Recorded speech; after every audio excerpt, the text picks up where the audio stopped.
და ორდღიანი პაუზის შემდეგ 162 საჯარო სკოლაში სასწავლო პროცესი განახლდა. H1N1 ვირუსის შემთხვევის გამოვლენის გამო სკოლას დეზინფექცია უტარდებოდა. სამუშაოები დასრულებულია.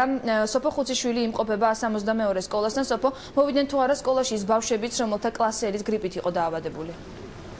მე-11 კლასელები დღეს 162 სკოლაში არ გამოჩენილან, მიუხედავად იმისა, რომ საჯარო სკოლამ დღეს განაახლა სასწავლო პროცესი, ძალიან ბევრმა ბავშვმა შეიკავა თავი იმისგან, რომ სკოლაში მოსულიყვნენ. სადეზინფექციო სამუშაოები სკოლაში დასრულებულია, თუმცა შიშის ფაქტორი მაინც არსებობს და მშობლები ერიდებიან იმას, რომ ბავშვები სკოლაში გამოუშვან. H1N1 ვირუსი მე-11 კლასელს 3 დღის წინ გამოუვლიდა და იყო გამოცხადებული ორდღიანი კარანტინი.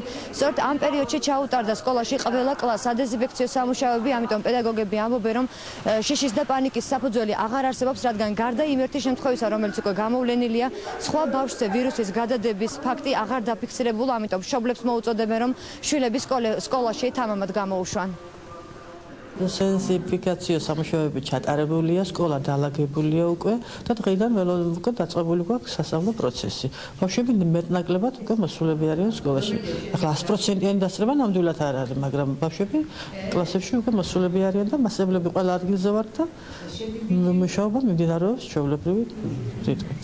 ყველაფერი მაქსიმალურად არის გაკეთებული. საფუძვლიანად დამუშავდა სკოლა. სისუფთავე წესრიგი არ გვაკლია.